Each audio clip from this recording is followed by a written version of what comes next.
What the hell just happened with this whole Mythos thing?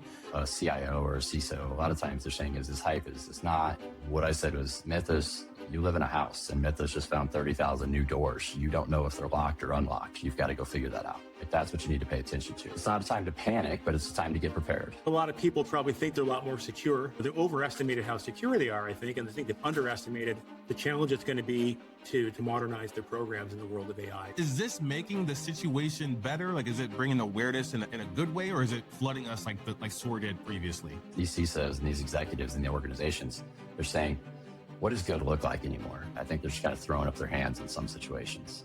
The bad guys have better tools, so do the good guys. That's how we're going to continue fighting the same way we have, just at the speed of AI. Who says tech can't be human?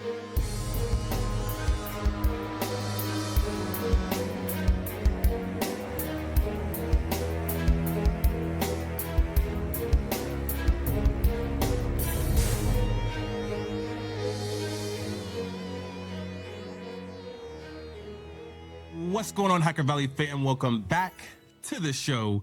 It's your host, Ron Eddings, and today we are going to be getting real about some vulnerability management because guess what? Mythos is having a moment in the industry. Everybody's talking about it. People are talking about Anthropic, but there's also a lot of other cool and epic models coming out, and GPT 5.5 just came out. But in today's episode, I've got two amazing guests joining me. I have Dan Pagel, who is the CEO at Brinqa, and we also have Brad Hibbert, CSO and COO at Brinqa. Brad, Dan, what's going on, fellas? It's great to be here. Thanks for having us. Yeah, thanks, Ron. Great to have you both. I wanted to just kick things off talking about what the hell just happened with this whole Mythos thing. Dan, you mentioned that this is a big moment for your company, and I agree, but how would you describe what happened this week, last week, and this whole Mythos thing that's happening? Yeah, I think confusion probably describes it. Over a very short period of time, I started getting a lot of phone calls from customers and, everybody else in the industry just kind of wondering, what does this mean? And how does this impact us? What are your thoughts on it? Is it real? Is it hype? Where does Brinqa fit into this equation? What do we do, right? We've got people asking questions and we don't have answers. And for us, this is more of the same, right? Ultimately, what it did was it just put a whole lot more findings that you've got to go do something about, but you've got to make sure that they actually matter to you. And that's what Brinqa has always been about. It's been about trying to narrow down those findings and figure out what really matters in your unique environment. And so Mythos just threw a whole lot of new findings on your plate, and you've got to figure out how to go handle it, right? And Brad, I'm sure for you, it's got to feel a little conflicting because on one hand, you probably feel reactive, like you want to react to something. But on the other hand, like Dan's talking about, like you also have to know what's most important. Yeah, look, I think as Dan said, it's going to stress test a lot of our customers' exposure management programs. I mean, for the last number of years, there's just too many exposures, too many findings, as Dan has mentioned. It's just going to put an extra emphasis on that. Mythos, and again, it's the first of many. You're going to have many of these models coming out now.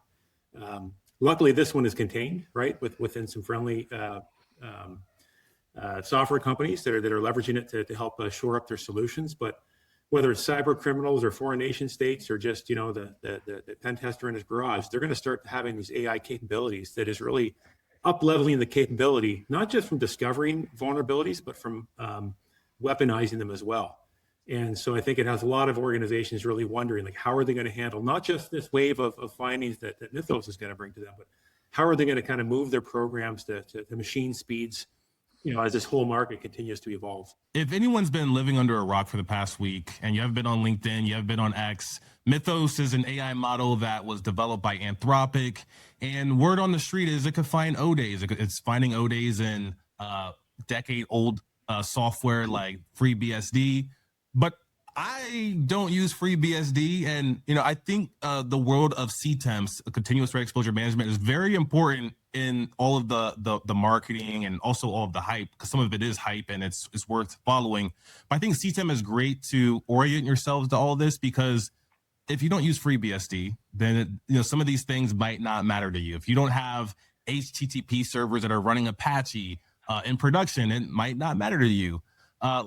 how do you all respond to this type of information? Because on one hand, you could probably help your customers prioritize everything, but on the other hand, you might want to just tell them to turn the other way and get back to work. Mythos did find, it's at 30,000 odd vulnerabilities, right? And it's across every operating system, all the common browsers that you're using every day. But it's finding the vulnerabilities, right? That is, to your point, it doesn't mean that that's something you need to worry about with your specific environment. And so what companies like Brinqa do is they help you understand what it means to you. So we bring in all the information across the scanners, all your assets, all the threat intelligence. We unify all of that. We enrich all of that information. And then with products, whether that be a scanner or whether that be information coming in from the scanners that they're getting from Mythos like functionalities, it allows you to marry those vulnerabilities to your environment to let you understand which ones are important to me, which ones would impact me in my environment. And we can do that at scale, and we can do that very quickly. And that's going to allow you to really kind of, go through these 30,000 and figure out those 30,000 in your environment, which of the 50 your teams need to focus on. A CIO or a CISO, a lot of times they're saying, is this hype? Is this not? Does it matter to me? Does it not? And, what I said was, Mythos, you live in a house and Mythos just found 30,000 new doors. You don't know if they're locked or unlocked. You've got to go figure that out. Like, that's what you need to pay attention to. Hopefully they're all locked and this really doesn't matter that much to you. But until we have an answer for that, that's what you're trying to figure out. Right. And it's only going to get worse. That's the thing, right? We over the last 15 years have continuously narrowed down, focus on this, and got it to a manageable number. Unfortunately, what's just happened is that number just exploded again. And now we've got to figure out how to narrow that number back down. And you do that by figuring out exploitability in your environment. The same thing we've always been trying to do. It's just ultimately there's more vulnerabilities now. And it's no different than it was 6 months ago. We're going to use the same systems. You're going to patch in the same way. You're going to use mitigating controls in the same way. You just got to figure out a way to truly prioritize this better than we've been able to do before, right? So it's not a time to panic, but it's a time to get prepared. Dan, from your world, who's calling you? What questions are they asking? Because I think that you have a great perspective of not necessarily just being in a cybersecurity echo chamber like me and Brad. Yeah. Last week I was on the road, so I was sitting down with customers talking roadmap and talking all of that right as all of this happened. And I don't think we got through naming introductions and so on before they said, hey, what's up with Mythos? Where are you at? And what do we need to know? And, the first things that we wanted to do was just figure out what it really did mean for our customers and what it meant, to the broader market. I think Anthropic is doing a really good thing in taking a step back and saying, hey, let's get this to some of these critical infrastructure partners, critical cyber partners. Let's allow them to get patches into their systems. Let's figure out how this really applies in the real world. And I think we saw that last week with the just overall scale of patches that went out the door, right? That was, I think, the largest that Microsoft had issued in a very long time. And we had a customer in particular who had 10 million additional findings show up when they were running orchestration with us, just due to the patches that are being issued for all of these vendors. But the reality is that's a subset. That's 40, 50 companies. 80% of the outstanding vulnerabilities are tied to SaaS software that are being used by these organizations. They don't control the patches, right? They don't build the patches for those. And so as soon as this gets out there and it gets released in the wild, all of those companies are going to find vulnerabilities in their code that they're going to fix and have to issue patches against. So the scale problem, it's just the tipping point. It's about to get a lot bigger, and it's going to get a lot bigger as more models come out too. This is just the next model, and they're going to continue coming. I used to work in the SOAR space, security orchestration, automation, response. And now that there's things like agentic SOC, people are telling me that SOAR kind of messed up the industry a little bit. When you all look at things like Mythos and like even 5.5 coming out, I saw that another company said 5.5 plus some great prompting equals Mythos. Is this making the situation better? Like, is it bringing awareness in a good way, or is it flooding us like SOAR did previously? It's good to know these vulnerabilities are out there. It's unfortunate we're going to get hit like a tidal wave. But I think the important thing for companies to understand is this is not an event. It's not like a log4j or something like that's going to come out where you just have to address a specific issue and move on. This is going to be persistent where AI is going to find these things faster, and you got to change your programs to move at a faster speed, right? And not only does that mean identifying and prioritizing your exposures, but to your point, it's how do you fix them?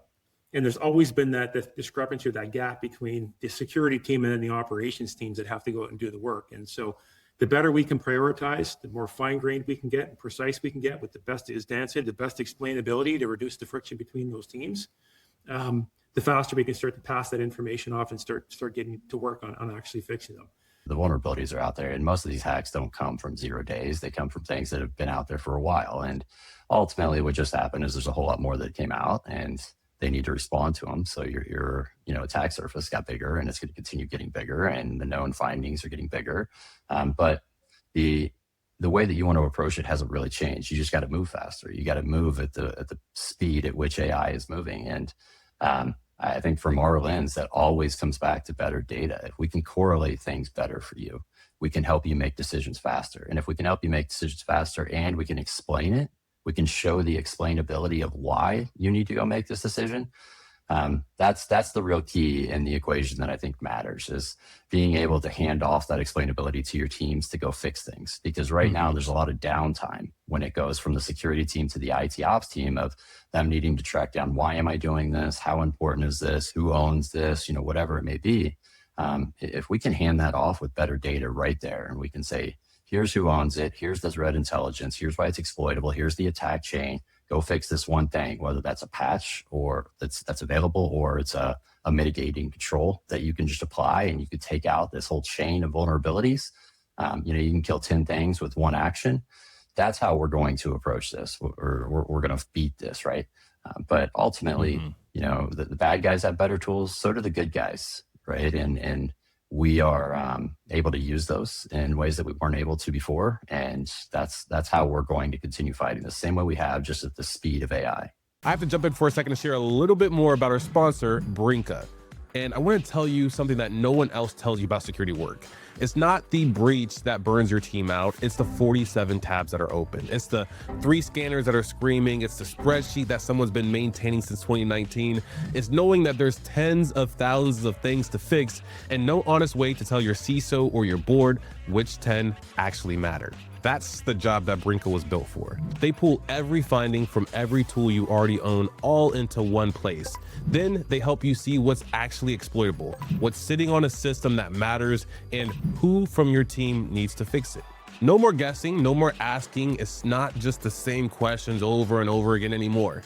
Security teams, they don't need another dashboard. They need to stop drowning. Brinqa is for the people who have been promised a single pane of glass one too many times. You can learn more by visiting Brinqa.com, or don't. Your inbox is full enough. Thank you, Brinqa, for sponsoring this episode. I love what you all are doing because it is like an evolution of what I used to do. I used to work in the attack surface management space, and people would ask me, like, hey, how often should I be scanning my environment? And my blanket answer was 2 times a day. If you scan twice a day, then, especially if you have shift workers, then they can get some fresh data every single day. Whether that's the right answer or the wrong answer, we'll save that for another time. But, I'm sure that there's a lot of people that are using your product that are also getting promotions because they're giving out some good data, good insights. If you find those 10,000 vulnerabilities after onboarding Brinqa, how fast should you be going through each one? Like, does one take a day on average? Does it take a week? Like, what has been you all's perspective? We can start with you, Brad. Unfortunately, for most organizations out there, they're never going to close off all, as you know, right? You can only, we have some customers that have hundreds of thousands and some that have more than that. And so, you're going to pick your poison and try to figure out which ones you want to mitigate first, and prioritize the ones that can have the biggest impact. And from those, it really depends on the criticality and the impact of the fix. If you're deploying a patch on a production system, there may be some validation processes you have to go through and some human in the loop validations that you need to do. Those tend to take longer. The ones where you can start the trust between the teams, as Dan mentioned, reduce the friction, and maybe it's you're not going down and doing a patch, but maybe there's some sort of mitigating control or less impactful change you can put in place. we're finding those to be done very quickly. In fact, more and more we're finding that if the operations teams can trust the security team and can trust the decisions and sort of the package that they're being given, and again, that comes down to having the explainability and the data foundation to support those decisions, then many of those can be automated. If it's a day or a week, I can't give you that number because it's really depending on the complexity of the fix and the risk appetite of the organization embracing it. But it's going to have to come down even faster. I mean, the reality of it is no matter how fast that remediation is happening, currently it's not happening as fast as the exposures are getting found, right? Which is why you're finding that gap between those teams continue to increase. And so I would say more and more teams are going to have to stress test, find those breakpoints. I think you're going to find a lot of the times it's on that transition point between security and the remediation teams. And teams are going to have to look at more and more ways to take the humans out of that loop, starting with automation and then leaning more towards autonomous remediation as trust can build up between those teams over time. That point you're hitting on there is a really important one. The way that these organizations measured success at these programs, they tied it to MTTR, mean time to resolution, or to burn down rate, and that worked in a world in which you couldn't get to what is truly exploitable because you were just trying to solve as many as you possibly could. And in the meantime of doing that, you would solve some of the exploitable ones. That was just your hope, right? Because we didn't have the ability to correlate the data in a way to find out what was truly exploitable. And now that's not the case anymore. We can correlate these millions of data points, and we can tell you exactly what matters and exactly what matters in your environment. Whereas Mythos told us what's dangerous in the wild, 30,000 new. That doesn't mean they're dangerous in yours. And one thing that we've learned, every single security environment is unique. There is not one that will be the same. You'll have different mitigating controls, you'll have different tools, you'll have a different risk appetite. All of those things matter, and they all need to be factored into what that source data is. What's the truth about your environment so that AI can make better decisions? And as we get better decisions, we get better trust. And the only way we win this battle is going to be through automation, as Brad talked about. There's still this disconnect, I think, especially on the IT ops side, and this is where the AI SOC stuff starts coming in, but trusting it to make autonomous decisions, to go out and actually take action without a human in the loop. There may be some human oversight, but a human clicking go. We're going to have to get trust to the point that we're going to allow it to do that. And that happens through really strong data and really strong explainability. What did AI actually do? Not, I did this because AI told me to. Well, why did it tell you to? And outlining exactly what that is. The better we get at that, the faster we'll be able to get to that autonomous remediation, to trusting it to go take actions on our behalf. And we're not quite there yet, but that's how we beat this. What businesses care about are the outcomes, which is how much risk and how quickly are you taking the risk out of the environment, right? Which is a bit of a different metric, and one I think companies are going to continue to lean more and more against. I'd say, Ron, one question that I think was underlying the one you asked there was a little bit about, is 2 times a day scanning enough anymore? Or, when we look at this 24-hour window, when I showed up for my shift today, here were the exploitable vulnerabilities that I needed to go fix.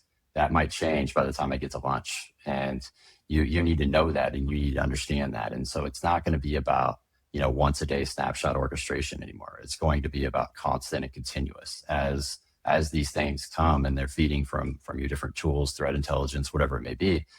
That needs to automatically update the data in your systems. It needs to automatically update your risk priority. And you need to know if a new exploitable vulnerability just showed up in your environment, and it needs to be handled right now. You can't wait until tomorrow.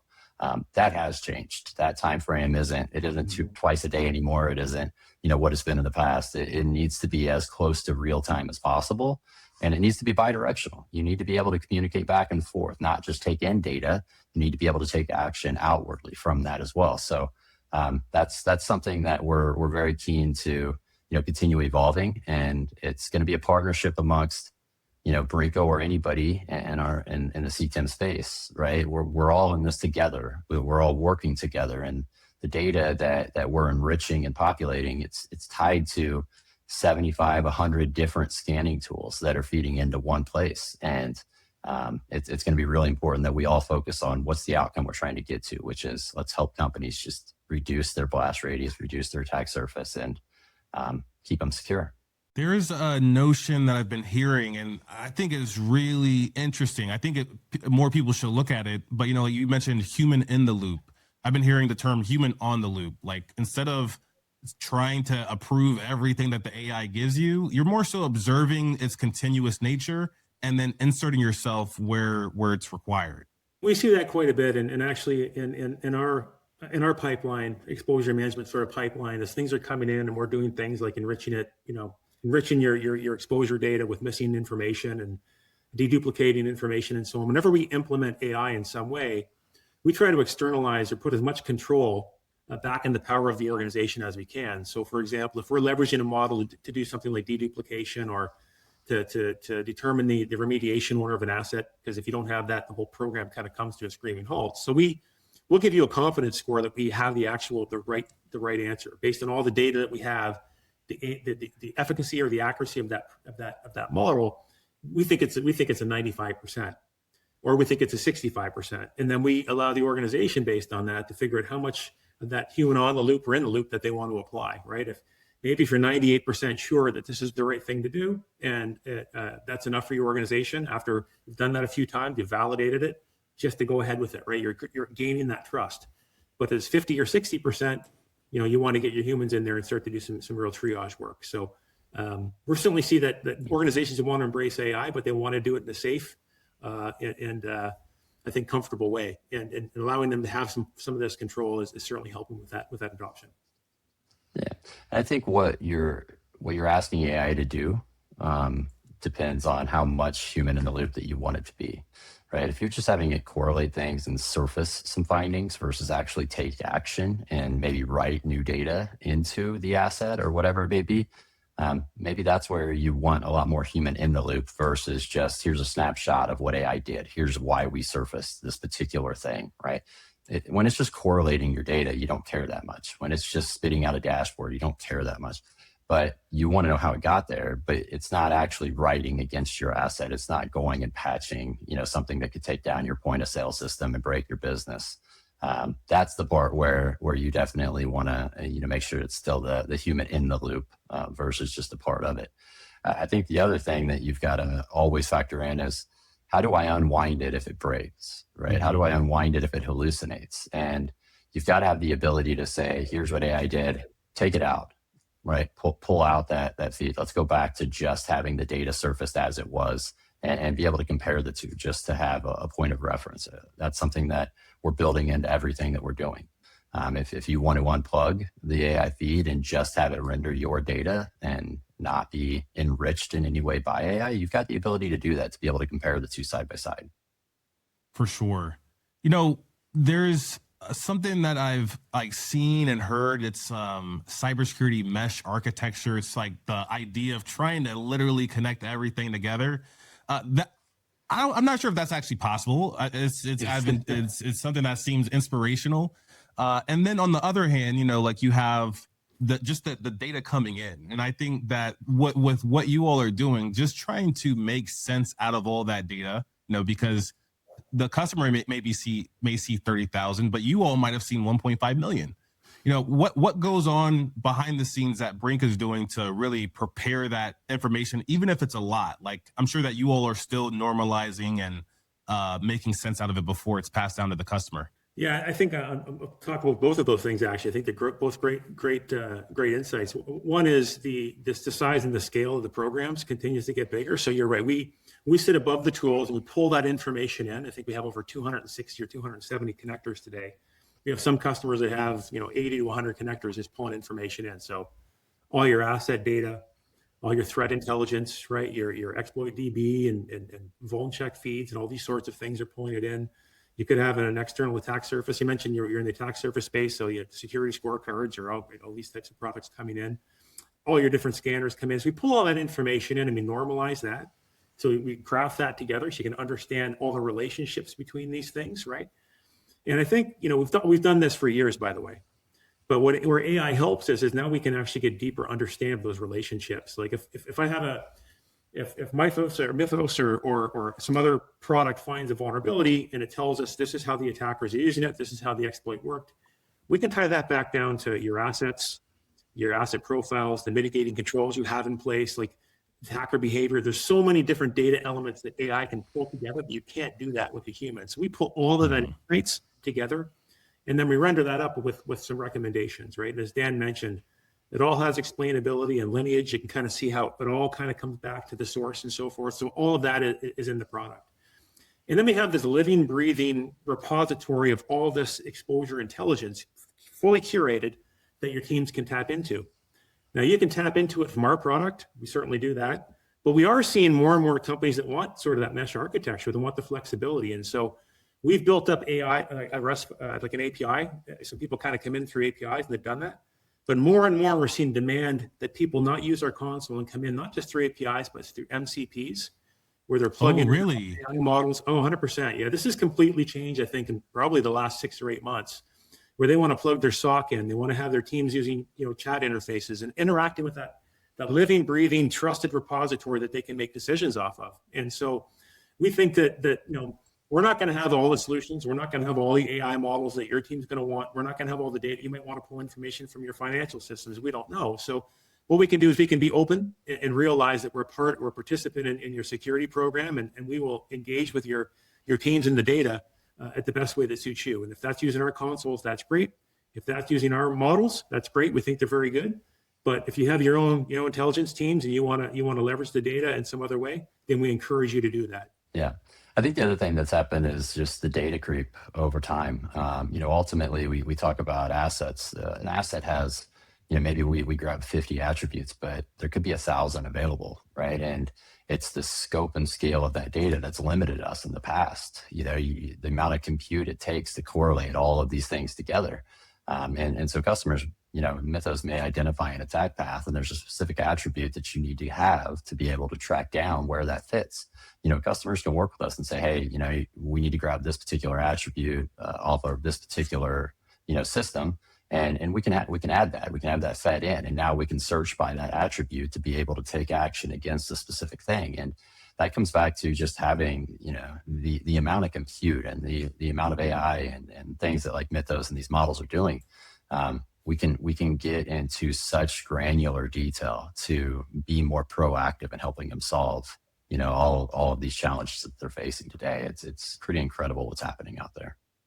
Something that I have always struggled with as a cybersecurity practitioner, especially when I was a security architect, was speaking the language of the business. I would get so irritated when people would say that, because I'm like, not a business person. I'm just trying to be the best security architect I could be.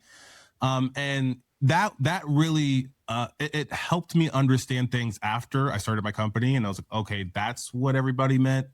Is there any illusions or delusions that you all see from your perspective that maybe everyone is saying, but people just aren't quite getting? I think that we're probably over and underestimating the impact of AI and Mythos and these new models. What's happening here is the same cyclical things that happen in tech, right? Something new comes out and it's revolutionary, and we all panic like, holy cow, it's going to do this, this, and this. But, the reality is it's going to change the world in a whole lot of different ways. It's not going to do it necessarily overnight, because there's a whole lot of things got to be built alongside of it. And I think that when we think of Mythos,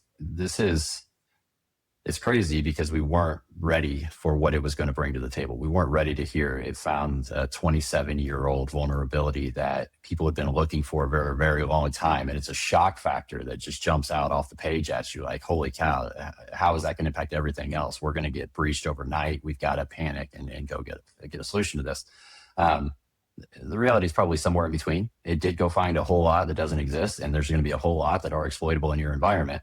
But good cyber hygiene, good posture, good mitigating controls, just all of the same principles that have applied for 20 years, they still apply. We just got to move faster, and we got to get better. And the tools are going to get better to defend in the same way they're going to get better to attack. So I think that's the part that, yes, there's some shock value and what came out with Mythos, but it's gonna die down, and then there's going to be some more shock value. We're going to find something else, and it's going to be back there front and center. But there's a bit of recency bias, I think, in the panic that's happening right now. I think a lot of people probably think they're a lot more secure, than they really are, and I think that has been squarely hit them with this latest release, right? There's so many more vulnerabilities that they have, and I think so they overestimated how secure they are, I think, and I think they've underestimated, the challenge it's going to be to modernize their programs in the world of AI. So they have to start now, and they have to start getting prepared now, right? And looking for those breakage points. And, I got one more for you all as well. When it comes to the problem that your customers get right out of the gate, there's always something, especially for companies that have gotten millions and millions of dollars of funding and amazing CEOs like Dan. What is that first win that your customers are like, thank you, finally? I think from my perspective, it's kind of that first golden record. They feel like for the first time, using business terms here, it's like when you have a great FP&A analyst and they can pull it all together and say, here's a really good forecast of where we're going to end at the end of the year, right? I love that. I'm a data nerd, and so if you put that in front of me, I'm gonna jump up and down. But I think that for the first win, especially a CISO is going to have, is we just got the best visibility, big picture of everything that sits within our environments, all in one place. I didn't have to go log into 10 different systems or look at 10 different reports. I at least have visibility. If you don't have visibility, you can't get anywhere. You're just guessing on whether or not you're getting better. And so the first win is I don't need to go to 10 different places to get an answer. I can go to one place and I know it's correlating everything for me. Yeah, I think the same. We try to tell customers initially when they start with us is don't try to boil the ocean. Like pick a problem area, probably one of the higher priority areas you can, and then we execute against that to show good outcomes. And I think once we show those good outcomes, and it could be a particular application or maybe it's the cloud assets, but once they see that and they can see that we can help them operationalize risk reduction at scale, that's when they kind of see the light at the end of the tunnel, right? Whereas Dan said they're dealing with 5, 10, 20, sometimes 100 different consoles, all telling them different information. And we make sense of all that chaos. And I think once they can see that, it really gives them a sense of relief. Brad, you see this probably as much as I do, but the more we talk to customers, the more they start asking us. And this is a new trend, by the way. I don't know when this turned, but I would say sometime in the last 3 to 6 months, these CISOs and these executives in the organizations, they're saying, what does good look like anymore? What are you hearing and seeing from other CISOs? What are their organizations doing? And what do you recommend we're doing? Like, we could do 100 things, but can you give us a roadmap? Like, what's the first 2 or 3 that we should really pay attention to? And, we tell them always just, let's start with the basics. Let's start with just getting everything to one place and giving you a snapshot. Then let's figure out what step 2 really is. As Brad said, don't try to boil the ocean, but that's kind of a new phenomenon where I think they're saying, what is everybody else doing? Because we're just lost. I think they're just kind of throwing up their hands in some situations. Well, I am wishing you all nothing but the best. I know that you all are crushing it and are going to continue to crush it. But I got to ask, especially because you all were kind enough to sponsor it. Big shout outs to your team and Marie over at your team as well for putting this one together. What's the best way for our audience to connect? Is it by doing a demo? Is it by signing up and getting started? Or is it just by giving you a good old fashioned call? I think all of the above, right? In any way that you can get a hold of us, we are happy to communicate with you. But, obviously you hit the website, you can hit me direct on LinkedIn. I will personally do the demo, right? But we're just trying to get the message out there. We're trying to. Yeah, I should have said that, right? You guys are gonna record that, and it's gonna end up being what not to do session for our team. It's been a long time since I was in the field, but no, I mean, I think that for us, it's getting the message out there. We would love to be the CT provider for everyone. We know we're not perfect for everyone. We recognize that, and there's a lot of options out there. But the reality is, we want to have the opportunity to talk with you. Find us however you can, and our commitment to you. If we're not a good fit, we're not a good fit. We understand that, and there's no hard feelings. But we'd love to talk to anyone out there that is dealing with some of these challenges, even if it's just a simple conversation. It's some best practice sharing. Excellent. Well, I'm not going to put your Calendly or your scheduling link in the show notes, so don't worry about that. But I would highly encourage everybody to check out the show notes or description wherever you're listening or watching, and connect with Dan, connect with Brad, and also connect with Brinqa. Thank you both, and we will see everybody next time.